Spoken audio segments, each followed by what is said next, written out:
This show is produced by the Hartman Media Company. For more information and links to all our great podcasts, visit hartmanmedia.com.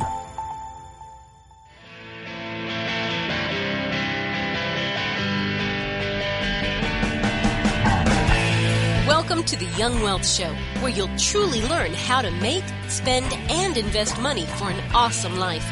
Get the real-life stuff that wasn't part of your school curriculum. Young Wealth gives you innovative new ways of dealing with your finances, as well as the skills and tools you're going to need to survive and be successful out on your own. Let the Young Wealth Show be your GPS to take you from clueless to clued in. Here's your host, Jason Hartman, with Young Wealth. Hey, I want to welcome Evan back to the show. He hasn't been on for a little while, and as you know, he is an investment counselor. If you need him, you can reach out through our website or at 1-800-HARTMAN. And Evan, we got a few things to talk about. We've been putting news into our private group. Of course, the Venture Alliance members have access to this, and the JHU members have access to some of this because we put some of these articles in there.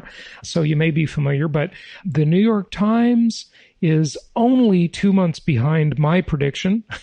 and they are reporting that coronavirus escape to the suburbs. The pandemic has convinced some New Yorkers that it's time to finally give up on city living. Give up on city living.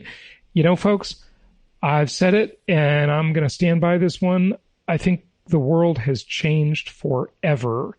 I am not even making a commentary on how grave a threat or how not grave a threat coronavirus may or may not be, or whether it's a big conspiracy, but there's no question people's psychology has changed. The economy has been damaged immensely from this, and things are reacting to that alone. So you don't have to have anything else besides those things, and they're just facts.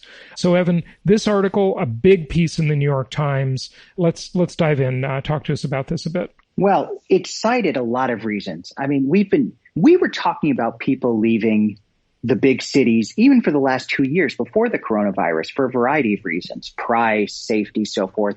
But now it's accelerating even more. Yeah. And this article, what I thought was really interesting is it pointed out things I hadn't thought of, like urban universities. One of the things that brought New York so much back to life in the 90s was the rise of NYU and other cities like Boston University. Right. Universities are hit so hard by COVID-19 that they're not going to be able to have these huge lecture halls. So another reason these cities did so well has been lost. And people want space. They want a cocoon. Right. I mean, you've been talking about this for a while, but this idea of cocooning and of being in a safe, open environment is even more appealing now. Yeah, you're absolutely right. You know, back in the 90s, I read Faith Popcorn's book. I'd love to get Faith Popcorn on the show. We have not interviewed her yet. As you all may know, I'm a big fan of futurists. I read a lot of futurist material. Alvin Toffler, I've talked about the late Alvin Toffler, Faith Popcorn, John Nesbitt, Megatrends, et cetera, et cetera. There are many others, of course. And Faith Popcorn talked about it in the 90s. She talked about the idea of cocooning. She may have coined that term.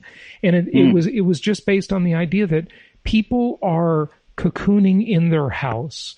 Their home is their castle. And back then, the great technology that was making that all possible was home theater systems. Okay? Faith Popcorn's big premise was, why do people need to go to the movie theater anymore? You know, of course, she was right. At the time, that was a big thing, but it's nothing compared to what we have at home nowadays. So, listeners, you know, this is not just about real estate investing when we talk about this. It's about a variety of things. If you are in a business or industry that sells things for the home, if you are in the home improvement business, if you're a contractor, you know, these industries, I think, will flourish in the coming years because people are really, you know, they're just kind of cocooning and they're making their homes better. And I'm doing that. You know, I've noticed this behavior in myself. Like I've said before, and I don't want to sound insensitive to people because I know this is very hard on a lot of people, but I personally have really been enjoying my staycation, okay? And I'm getting a lot done at home. I like it, okay? I don't want it to be this way forever. Admittedly, cabin fever is it's coming. Okay. But right now I've been liking it. And so, I've been buying more home related things. I bought a new piece of furniture. I've been buying some more stuff. I've been kind of doing my little minor amount of home improvement. And I think for other people, this will be much more significant than it is for me. And businesses will make money off of this.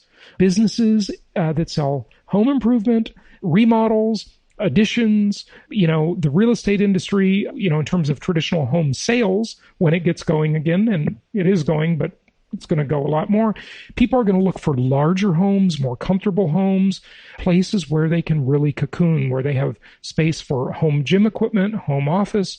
And, if it's a family, it's multiple home offices, because each spouse needs a place to work, potentially, and each kid needs a place to work too, because there's going to be a big uptick in homeschooling.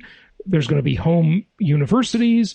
We're discovering that the emperor called the government university debt enslavement complex, that emperor has no clothes. People can learn at home. And like you said, Evan, the cities, think about it. Boston, within a short distance of the core of Boston, you have 35 universities, colleges and universities, okay? Yep. And that has driven, to a large extent, the real estate values there. That has made Boston a very attractive city. And like you said about New York, same deal. This stuff is no longer the big draw. It's not that meaningful. People are going to learn remotely, and we're going to fortunately see a lot of these universities go bust as their enrollments decline, thankfully, as they should, and as we see more scalable online learning that should be almost free. You don't make college free the way idiots like Bernie Sanders want to, okay? You make college free by using technology that has been available for really 2 decades now, okay? Can I let you go? Can I let you go on a short tangent here too? Because I thought I was on a tangent. Okay. You are, but I'm just saying these universities, and I'm noticing that with my own kids' schools and with summer camps, there is just a total lack of creativity. Mm-hmm. And I've kind of noticed, especially with the nonprofit, I've noticed with nonprofit camps versus for-profit camps, the nonprofit camps were the first ones to cancel. Mm-hmm. The for-profit camps are figuring out ways to deliver value to to the camps, to their students. I bet with universities, this has really been this industrial complex that's used the power of government to control things. Yeah. This may be an opportunity for great schools to figure out creative ways to engage students and parents. Absolutely. Absolutely. And, gyms are doing that too. Yes. There's this beautiful new gym near my house. It was open for a very short time, then it had to close down. And, through their app, they have home workout suggestions and stuff. They're really trying to maintain that relationship with their customers. Mm-hmm. And you're absolutely right. Listen, when people don't have an incentive, when they're not paid for results, why should they be creative? Why should they? The human won't, look, our brain uses about 20% of the entire energy budget of our body. Okay. The brain is a hog. It's a really big processor, and it uses a lot of power. It uses 20% of the body's power, which is a lot for something that doesn't even move. Okay. Compared to all your muscles and your legs and, all that stuff. Right.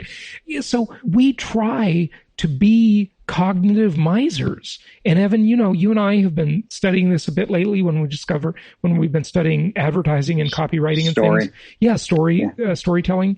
You got to make it easy for people. And when you want to deliver a marketing message, that's what I mean. But on the converse of that is, like you said, look, the nonprofits, the big fat professors at the universities that are tenured, they're not going to try hard. The nonprofits are not going to try hard because they don't get paid to try hard. They're not at stake. You once in a while find an exception. Yeah, sure you like do. An extraordinary teacher. But in general, I've just noticed that the one camp we're looking at for our kids, that all these other camps closed, and one of them I saw on the website, they're outlining everything they're doing to make the camp safe. They are going above and beyond, and I know they're going to be they are adapting. They're doing what they have to do. Yeah. Absolutely. Okay, looking at this article a little bit before we move on to the next topic, okay, I found this to be interesting, okay? People are packing their bags. Between March 15th and April 28th, moves from New York to Connecticut increased by 74% from 1 year ago. Okay, that's according to a company called Flat Rate Moving. And by the way, these moving reports are available, and I teach that in my Creating Wealth seminar to learn about migration trends and so forth. And, you know, there's promover.org and U-Haul. U-Haul is actually a very good website. They really do some nice surveys on this kind of stuff. And suburban towns, which are not really known for their rental stock, meaning rental stock of homes, had huge spikes in activity, which is being driven in part by escaping New Yorkers, according to brokers in these areas. Now, this is the New York Times article that I'm quoting from here. Okay, Leafy Wilton. Is that a person, Leafy Wilton? No, it does sound like Wilton, Connecticut, right? Okay. Yes. Yeah. Okay. Yeah. Sorry. What do I know about East Coast geography, Northeastern geography? Yeah. We don't sell much up there, so I don't know the geography.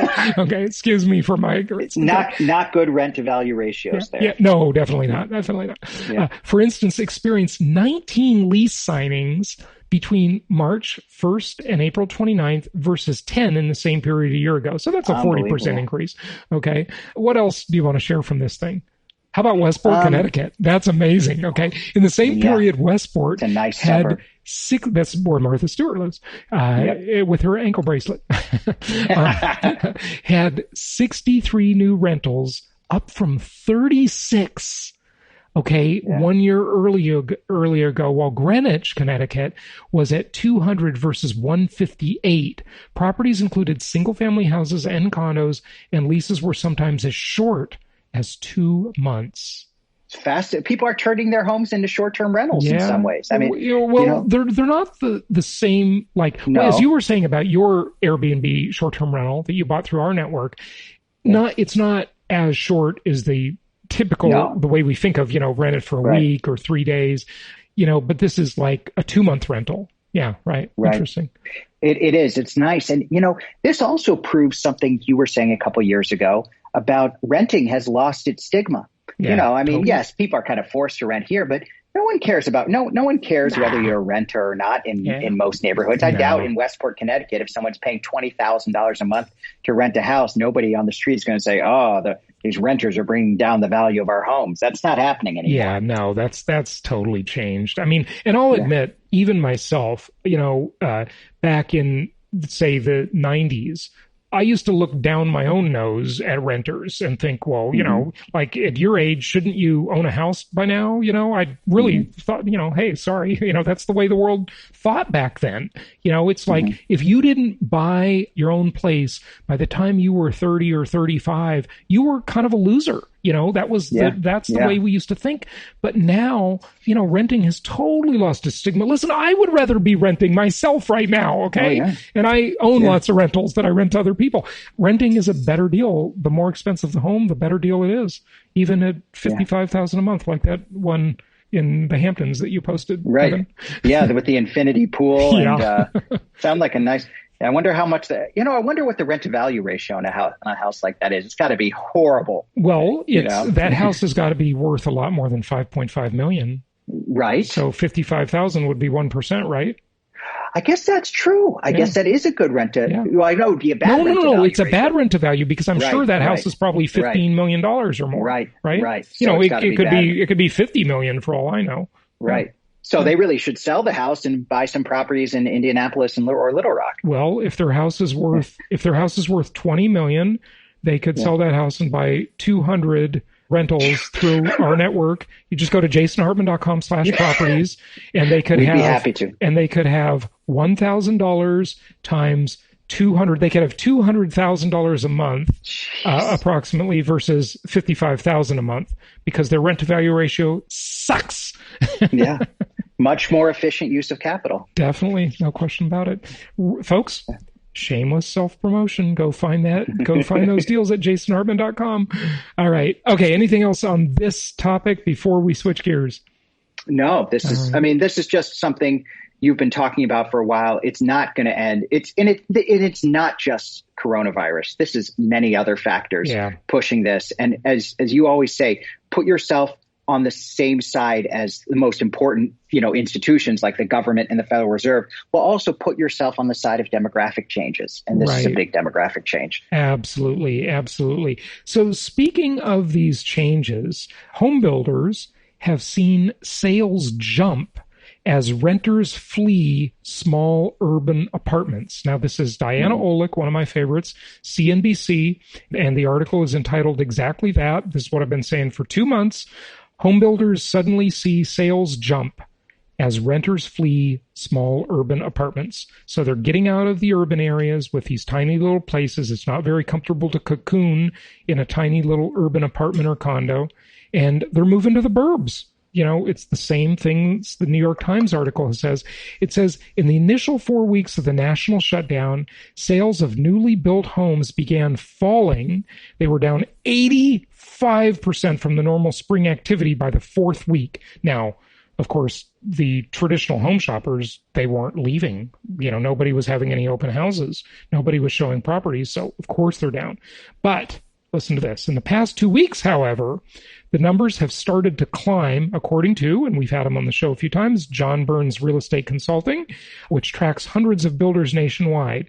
We're still down roughly 65%, but more positive news is coming out of the new home market, particularly for builders, says Devin Bachman, manager at JBRC. I just got an email from Devin.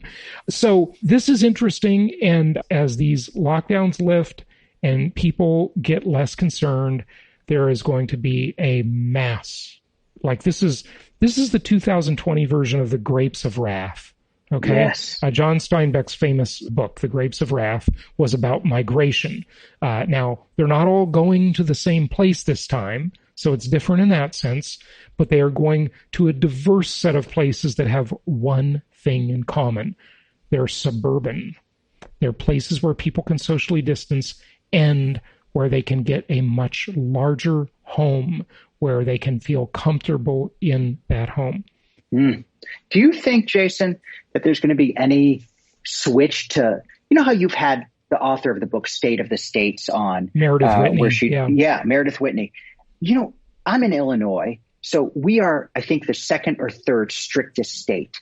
And I'm worried that schools won't even open in the fall. And obviously, I'm here. I'm not moving anywhere anytime soon. But if I had the freedom, why wouldn't I move to like a state where there's just, first of all, the better weather aside from that, but where you can have more opportunities, where there are more businesses that are opening up, where there's just, I feel sometimes, now, again, this will depend on people's own individual feelings about coronavirus, but I'm eager to get back to work, to get out again. Do you think some overbearing governments will drive people out of their states? Yeah, well, I'd be remiss if we didn't talk about Elon Musk. So Elon Musk has been making noise that he's going to move Tesla, and he got a response. I'm looking at an article that says lawmakers' response to Musk is brief and to the point. Some point out that it's harder to dismiss the jobs Tesla provides. Okay. Elon Musk has threatened to move Tesla out of California, and one lawmaker seems ready to move on without him, leaving little room for ongoing debate. Lorena Gonzalez tweeted late Saturday, F Elon Musk. F-U-C-K. Okay. Elon Musk.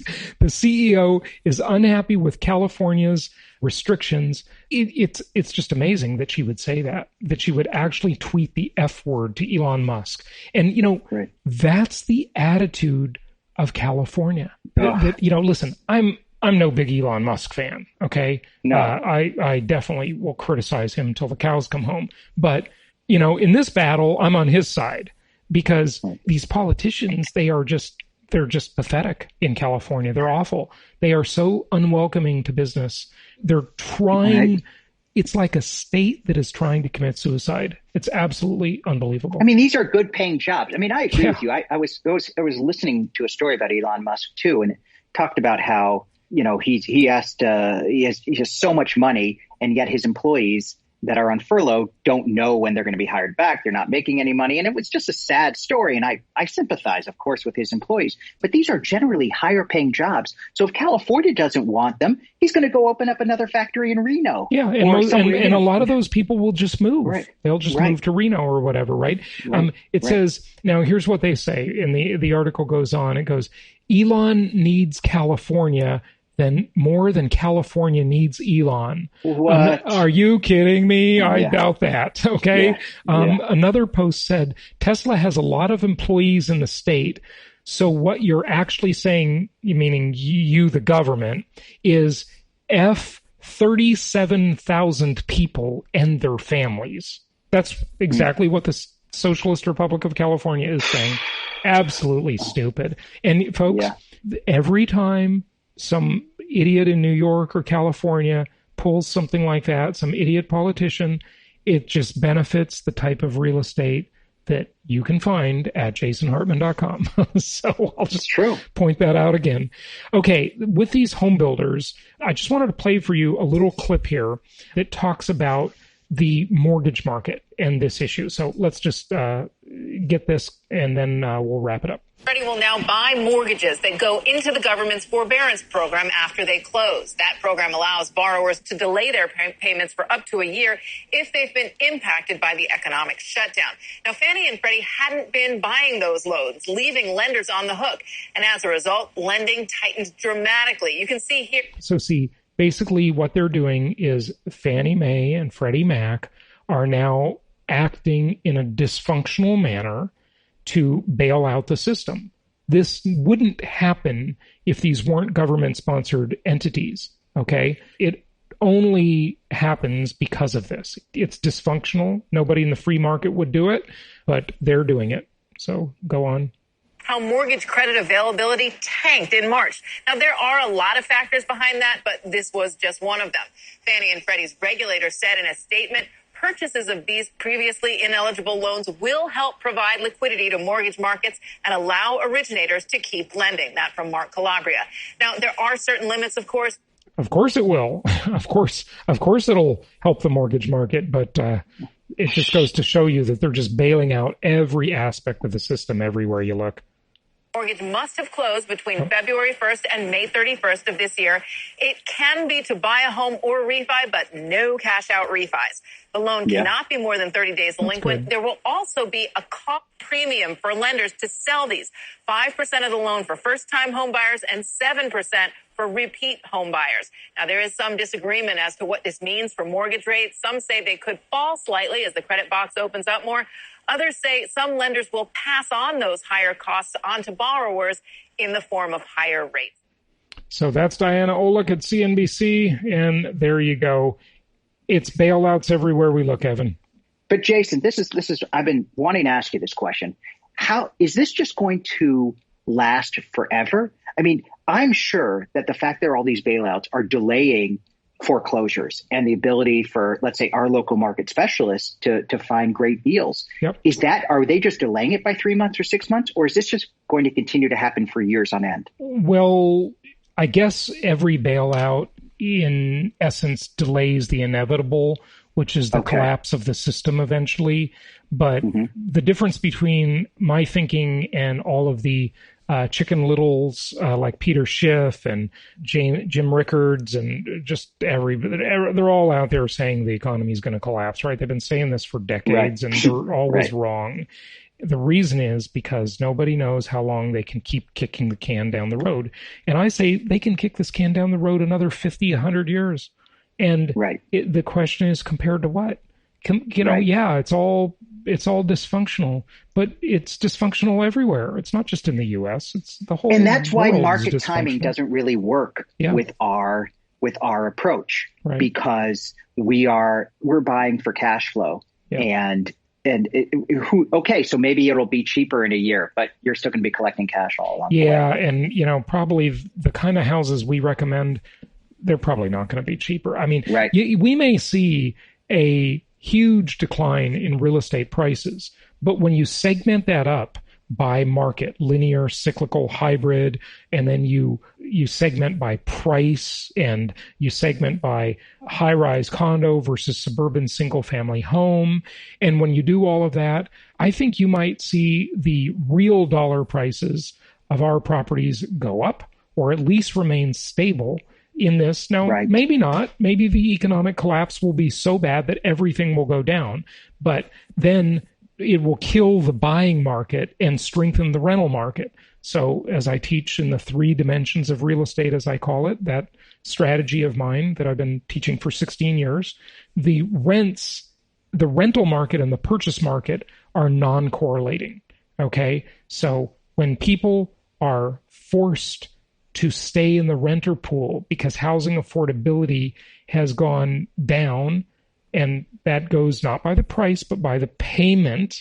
Okay. So if the interest rates are up, that's right, and we're in bad times, or if people don't view the future as though the market will appreciate in value, they don't buy. They just wait. You know, it's like deflation versus inflation, Evan. Look, if your currency is going down in value, you try to spend it as quickly as possible in an inflationary environment, because you want to buy your stuff. You want to exchange your currency for your dollars for stuff before the stuff gets more expensive, right? Especially assets. Yeah. Yep. So especially assets, but even just goods that you need, a sofa, whatever, right? But in a deflationary environment, you do the opposite. You put off, you wait, you say, hey, look, it's going to be cheaper later. I'm not going to buy now. I'm just going to keep renting because I'm going to wait for the prices to go down. Okay, good luck with that. We'll take the 20% yield you give us every year, and you keep renting. Fine, no problem. Yeah. I like it. Me too. Yeah. Me too. It's a plan that works. Yeah. I mean, it's really interesting to see what happens. It really is. Evan, wrap it up with any other thoughts you have. Well, I think we just showed that real estate, income property, especially our approach to income property, is the most durable asset class. It's not going to double your money in 6 months, but it will build long-term wealth in almost any market environment. And we just don't know. We don't know what the future holds. And you want something that has proven returns through all of history. And that's what we have. One of the my very favorite phrases, and it's from one of the classics, okay, is the book starts off by saying, I am ready to be the hero of my own life. And that's what I want to say to all of the listeners. You are the hero of this story. Evan and I and the rest of our team, we're here to be your guide and to help you have a heroic life. And that's really what this is about. So you're the hero. We're the guide. We're here to help you along the way and give you the guidance you need so you can build an awesome real estate portfolio, so you can get that end state of financial security in a world where the opposite is happening to most people. So fortunately, you found us. You've been listening to the show, and we will guide you through these turbulent times, but there's a lot of opportunity in these turbulent times. All right, Evan, hey, thank you so much for joining us today. Thanks, Jason. Thanks for having me. Until next time, everybody, happy investing.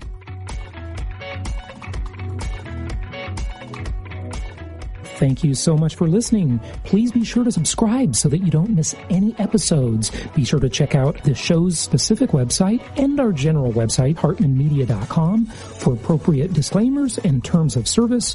Remember that guest opinions are their own, and if you require specific legal or tax advice or advice in any other specialized area, please consult an appropriate professional. And we also very much appreciate you reviewing the show.